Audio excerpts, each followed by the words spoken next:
what's going on, y'all? T-Bob here. And Jake as well. And you're about to watch a little OTB LSU. We're going to give you all the latest, greatest between LSU football, baseball, women's basketball, softball, and everything in between. Bottom line, if you want to talk Tigers, keep it locked, subscribe, like it, and we hope you enjoy it. So, Bo Davis, let's just go through a little resume here. Yep. You're paying this man $1.5 million to be your defensive line coach, and this is why. Bo Davis played at LSU back in the day. He was a 3-year letterman in the early 90s. He was a strength coach at LSU not once but twice, including during Jake's tenure. Yep. So Jake can give us some insight there. He's won 3 national championships, both at LSU and Alabama. Just last year, he coached, of course, he was at Texas, and we all know, or maybe don't, whatever, about that awesome Texas defensive line, especially the interior. T'Vondre Sweat wins the Outland Trophy, Big 12 Defensive Player of the Year, unanimous All-American. I believe, was it Byron Murphy? Byron Murphy was Big 12 Defensive Lineman of the Year. Yeah, he's the one that really played well against Washington. And you had, all in all, in his years of coaching defensive line, 17 all-conference defensive linemen, 7 All-Americans. He was the architect behind those insane Alabama Jonathan Allen lines where they were like 9 deep with literal NFL guys, and it was just unlike any amount of talent. Actually, sub-point, that's the type of thing that cannot exist in the transfer portal era anymore. Because likely some of those 9 guys are going elsewhere so they can be frontline starters and make more money, but whatever. I digress. So he's the architect behind those insane lines. He was the guy that coached Terrence Cody during his rise. I mean, this is really maybe the only defensive line resume that's better is Ed Ogeron. I don't know in terms of just producing first-round guys, but Bo Davis is, if you don't want to call him the top defensive line coach in the entire country, that's just a matter of opinion. Like, he is in the conversation to be considered the top defensive line coach in the entire country. You don't get the salary that Bo Davis is getting if you're not. No. I mean, he's highly in demand. And here's one of the things that is always impressive to me is the guy that we've been talking about over the last 2 days, Nick Saban, right? Well, Nick Saban brings him back to LSU to be like a strength coach and GA. And after he went to high school for a bit, right? Like, he was immediately a strength coach out of college, right? He was a GA at LSU. Yeah. Like, he was a second-team all-defensive lineman in the SEC. Like, he was a really good player. Yeah. He goes to LSU, and this is under DiNardo, 95 through 97. Then he goes to North Shore High School. But then Saban, when he gets the job, he brings him back. He was here from 02 to 05. And he was somebody that he was great to work with. I mean, he was hard-nosed. He was going to get after your ass, and he was not going to let you slide on anything. But he demanded respect, and you were going to get his respect if you did the things that you were supposed to do. And so I always appreciated him as a strength coach. And he would do, statute of limitations, he would help us out on the field as well. You know what I'm saying? He would help us do different things. Certainly the defensive linemen, and Big Fave would probably be somebody that could speak on that because they were here together. Fave at 8 a.m. But then, right, he goes to the Miami Dolphins. Well, who's the coach in 2006 for the Miami Dolphins? Well, it's Nick Saban. Then he goes to Alabama 2007. Who's the coach there? It's Nick Saban, right? So Nick Saban, and brought him back. After he went to Texas, Nick brings him back to Alabama. So this is somebody that had the respect of what we talked about the last 2 days, the greatest coach that we've ever seen in our lifetime in college athletics. So he's had that respect, and he's been so many big places. He had a situation happen in Alabama, and then he's got to go kind of start back over. And he goes to Jacksonville as an intern. And then who brings him back into college football? Nick Saban. Oh. Yeah, and this isn't Frank Wilson at UTSA. Frank Wilson at UTSA. Oh, yeah. Okay. So Frank gives him an opportunity at UTSA, and then he goes to the NFL for, I think, 3 or 4 years, and then he goes back to Texas. I mean, look, you start going Texas, Alabama, LSU, Nick Saban, wherever he's at, he's bringing you with him. That tells you what kind of coach he is. Yeah, the Saban element in this, too. This is not like a Saban reclamation job. This is like, give me the fixer. Our D-line needs help. Give me we need Bo again. Pay him more.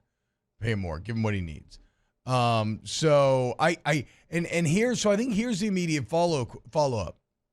With all these bona fides, why in the world If you were someone like a Mason Smith, why would you not want to spend a year with this man? Make good money, spend a year learning from someone who himself was an all-conference player, but has coached, as I said, 17 all-conference players, 7 All-Americans, just had an Outland winner this last year, along with Big 12 Defensive Lineman of the Year. Why would you not want to take advantage? And this is unfair for me to say because you never know. Well, but again, whatever. You just can never know another man's motivations, right? So I'm sure they're complicated and varied. But if we're just doing an outside looking in pros and cons list for Mason Smith, returning and learning under Bo Davis, continuing to make NIL money, another year of seasoning to get better, mature, get ready to put your best foot forward in the NFL. Like, the pros just seem to so vastly outweigh the cons from our perspective. Yeah, they do. And it's hard to really wrap your head around. And I think this is a player under, again, one of the guys that we think is the best in the country at what he does in Bo Davis. You can learn every single day. And I also think you can learn some of Bo's mentality. Now, we all know the viral video. If you haven't seen it, please do. Yeah, I'm sure we can find an edited version. If not, we can make Alondra edit it. The Iowa State loss. Alondra, you're shaking your head. Get ready to hit a beat button a couple of times. Not a beat button. You're going to have to pre-edit this. We cannot play this live. No. That's what I'm saying. Like when you're editing. Yeah. But you know me, and you know my mentality. I loved every aspect of it. That's who Bo is. That's what Texas needed. He told Texas the harsh truths. They were soft and they didn't care. I mean, the video that we're referencing, we can play after the break, it comes after a loss to Iowa State. Texas should not be losing to Iowa State. That's who they were for years. And that's one of the, who was one of the pieces in changing that culture? Bo Davis.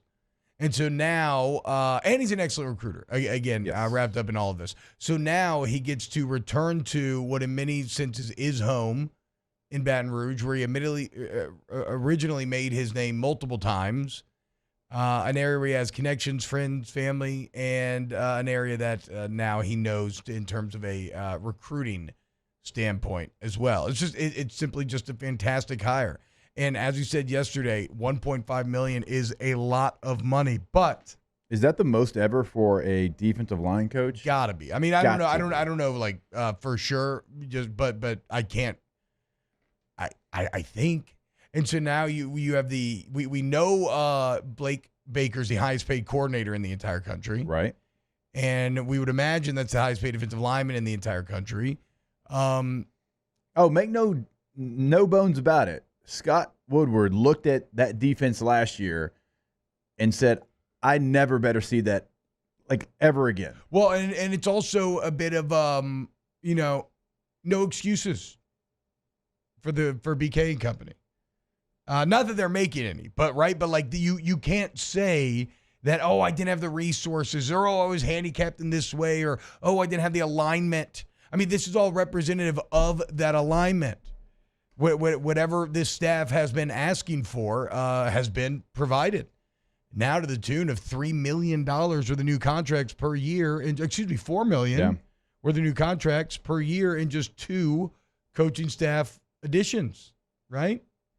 There will be no excuses about money or anything else holding you back. Now you have to go maximize. You have to go win national championship. Now, Bo Davis takes over a tough spot with that interior defensive line group, like we laid out. But some rosters are coming open. You try to take some guys, and whatever you do have, at least now you feel, or you know, that the D-line's in good hands. So you know, whatever you do have, you will at least be, if you can't maximize every guy, you're getting every guy to play above where, to play up. You're really going to get near to the most of every guy that you got.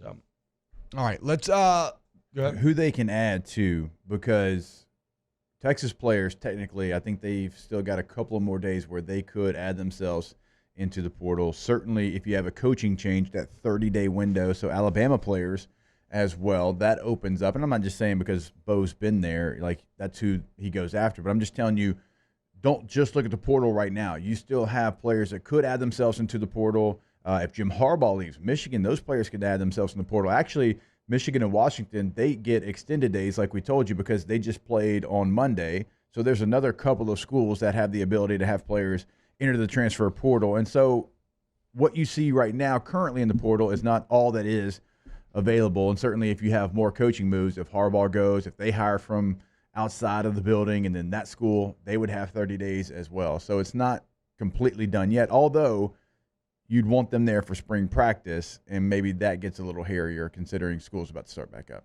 Yeah, it's the worst positional setup that we've seen in the Brian Kelly era.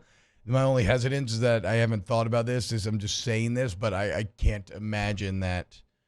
I mean, I guess tight end last year wasn't great, right? Where you only really had Mason Taylor. That would be maybe one position that would mirror this. The thing there is, though, it's kind of easier to hide a tight end than having no defensive tackles. So yeah, and you had your OC was the tight ends coach, yeah, which was a unique dynamic. So a lot of work to be done on that front, but Bo Davis, a massively good hire. Wow, Jake, what incredible takes. I mean, those guys, they're just the best. I think so. And if you think so, again, hit the like button, subscribe, ring the bell so you get notifications when we post every single day here on OTB LSU.